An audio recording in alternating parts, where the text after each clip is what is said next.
Wa asyhadu anna Muhammadan abduhu wa rasuluh. Amma ba'd. Bapak Ibu Jamaah Masjid Al-Markaz Al-Islami yang insyaallah dimuliakan Allah Subhanahu wa taala. Tiada kata yang afdal kita ucapkan pada detik ini kecuali alhamdulillah wa syukurillah, bahwa begitu banyak nikmat Allah yang telah dicurahkan kepada kita, khususnya nikmat iman, nikmat Islam, dan tentu saja di masa pandemi ini nikmat kesehatan, sehingga kita kembali dapat melakukan amalia Ramadan dalam upaya taqarrub ila Allah. Salawat serta salam kepada junjungan Nabiullah Muhammad sallallahu alaihi wasallam, Nabi yang telah menjadikan kepada kita semua menjadi khairul ummah, sebaik-baik umat. Karena itu mari kita mengucapkan Allahumma salli ala Sayyidina Muhammad wa ala ali Sayyidina Muhammad. Ma'asyiral muslimin rahimakumullah. Di dalam beragama ini ada ukuran, ada batas minimal, ada batas maksimal. Orang yang melakukan pemahaman keagamaan di bawah daripada batas minimal, maka itu disebut dengan memudah-mudahkan. Bahasa kerennya liberal. Tapi sebaliknya, orang yang melakukan atau melaksanakan pemikiran agama di atas daripada batas minimal, maka itu disebut berlebih-lebihan. Dan ini jelas dilarang oleh Allah dalam Al-Quran. Ada dua ayat yang menegaskan itu. Ya ahlal kitabi la taghlu fi dinikum. Wahai ahlul kitab, termasuk kita umat Islam, jangan berlebih-lebihan dalam beragama. Mungkin kalau diberikan contoh itu seperti pemahaman kita tentang wudu. Ini pemahaman sederhana. Wudu itu paling rendahnya 1. Jadi kalau ada orang yang tidak berwudu, tidak menggunakan 1, berarti itu sudah mengada-ada namanya, sudah menggampangkan. Atau ada orang yang berwudu bukan 3 kali, melebihi 4 kali. Itu yang disebut dengan melebih-lebih. Nah, kalau kita tarik dalam pemahaman keagamaan yang lebih luas, maka ada orang yang sekali berwudu tidak batal. Dalam pemahaman ajaran tasawuf Bugis disebut jenne tepetu. Sekali berwudu sudah selesai, tidak ada istilah batal wudu. Ini keliru. Atau sebaliknya, ada orang yang berlebih tidak berwudu. Dia memberikan keyakinan pada dirinya bahwa ketika melihat lawan jenis dan diikuti dengan nafsu, maka batal wudunya. Ini juga berlebih-lebihan. Karena itu yang paling tepat, kita beragama sesuai dengan anjuran Al-Quran dalam surah Al-Baqarah ayat 143. Wa kadzalika ja'alnakum ummatan wasata, agar kalian menjadi ummatan wasata. Siapa itu ummatan wasata? Umat pilihan yang adil atau moderat di dalam melaksanakan ajaran itu. Ma'asyiral muslimin rahimakumullah. Karena itu terkait dengan tema ada disebut dengan sunni. Sunni itu adalah nama lain dari Ahlus Sunnah wal Jamaah. Nah, kalau kita berbicara sunni, ini sebenarnya tidak ada orang yang disebut agama sunni. Dalam Al-Quran tidak ada. Nabi juga tidak pernah menyebut yang disebut ada agama Islam, bukan agama Sunni. Sehingga Sunni dalam Islam itu adalah kelompok, firqah. Kapan Sunni itu lahir? Berangkat dari dua hadis Rasulullah SAW. Hadis yang pertama, hadis diriwayatkan oleh Imam Bukhari dan Muslim. Rasulullah bersabda, "Sataftariqu ummati ila 73 firqah." Umatku akan terpecah dalam 73 golongan. Kulluhum finnar, kata Rasulullah, semua itu akan masuk neraka, illa wahidah, kecuali satu. Sahabat bertanya, "Man hum ya Rasulullah?" Siapa itu ya Rasul? Kata Rasulullah, "Bima ana wa ashabi," orang yang percaya kepada apa yang aku bawa dan sahabat-sahabat. Hadis yang pertama yang melatar belakangi lahirnya Ahlus Sunnah wal Jamaah. Yang kedua, hadis riwayat Abi Daud. Rasulullah SAW bersabda, "Alaikum bil jamaah."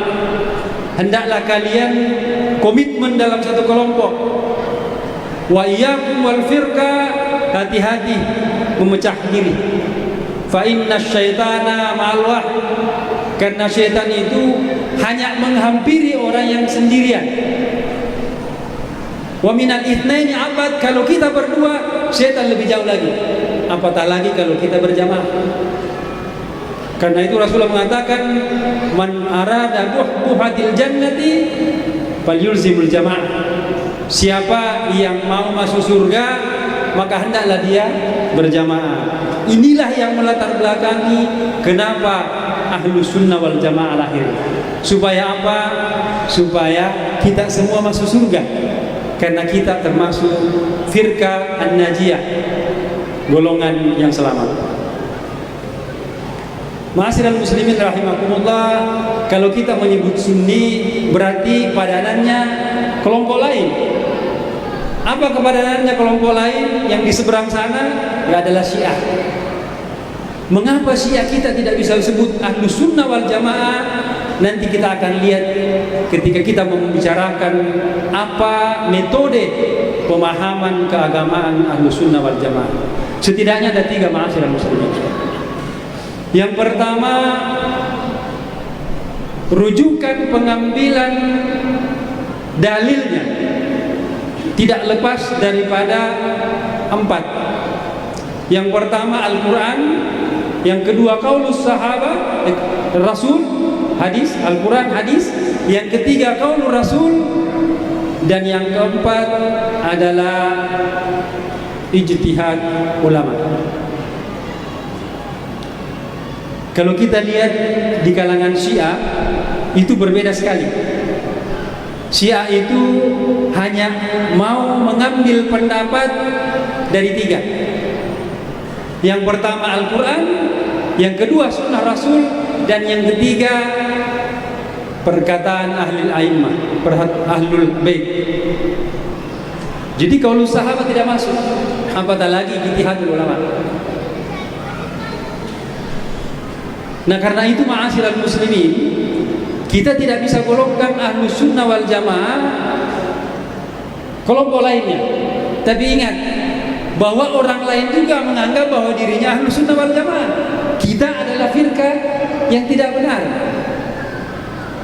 Nah, ini yang perlu kita pertegas ma'asyiral muslimin, bahwa mari kita meyakini keberagamaan kita sesuai dengan apa yang kita pahami. Itu manhaj yang pertama. Manhaj yang kedua terkait dengan ijtihad. Ahlus Sunnah wal Jamaah sangat fleksibel terhadap perbedaan pendapat. Sangat fleksibel. Karena itu dari sekian banyak atau ulama-ulama kaliber, ya, termasuk diantaranya para fuqaha yang 4, itu memegang kaidah ini. Apa itu ma'asyiral muslimin? Ra'yi sawabun wa yahtamilul khata. Pendapatku benar tapi mungkin salah. Wa ra'yu ghairi khata'un wa yuhtamalul sawab. Pendapat orang lain bisa salah tetapi memungkinkan benar. Karena itu pemikiran Ahlus Sunnah wal Jamaah terkait dengan ijtihad ulama tidak ada yang disebut dengan pengkultusan. Kita tidak mulai mengkultuskan ulama tertentu, berbeda dengan paham-paham yang lain. Apa yang dikatakan oleh ulama itulah yang benar, yang lain salah. Kalau ada di antara kita yang meyakini seperti itu, yakinlah bahwa kita bukan Ahlus Sunnah wal Jamaah. Karena Ahlus Sunnah wal Jamaah itu sangat fleksibel, sangat fleksibel dalam menerima pendapat orang lain, karena itu wilayatul ijtihad. Yang ketiga, ma'asyiral muslimin, ini yang paling penting terkait dengan perkembangan kehidupan keagamaan kita khususnya di Indonesia. Apa itu? At-tawazun wal i'tidal wat tasamuh wa adam tashaddud. Jadi ada keseimbangan di dalam pemikiran keagamaan. Ketika kita beribadah tidak hanya melulu akhirat, tapi kita ada di dunia. Seimbang antara dunia dan akhirat. Dalam mengambil dalil itu tidak hanya melulu dari teks Al-Quran dan hadis, tapi juga menyandarkan kepada akal pikiran. Diseimbangkan. At-tasamuh, ada keterbukaan, toleransi di dalam menerima perbedaan pendapat.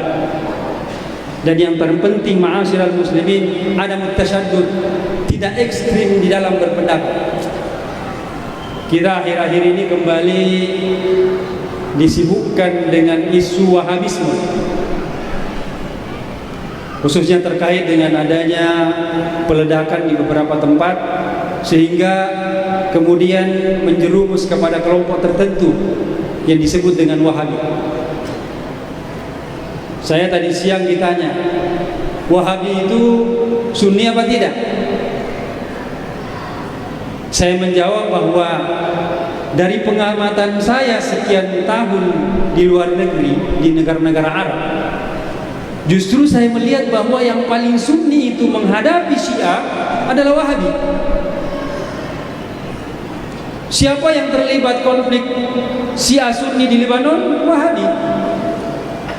Siapa yang membentengi sunnah di Suriah? Wahabi. Siapa yang berperang di Yaman sekarang ini dengan Syiah? Itu Wahabi.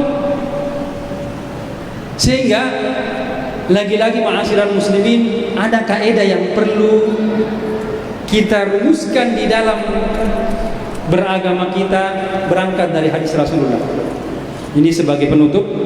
Apa itu ma'asyiral muslimin? Kata Rasulullah sallallahu alaihi wasallam, inni umirtu an uqatilan nasa hatta yashhadu an la ilaha illallah wa yu'minu bi. Aku diutus, diperintahkan untuk memerangi manusia sampai mereka mengatakan asyhadu an la ilaha illallah wa asyhadu anna muhammadar rasulullah.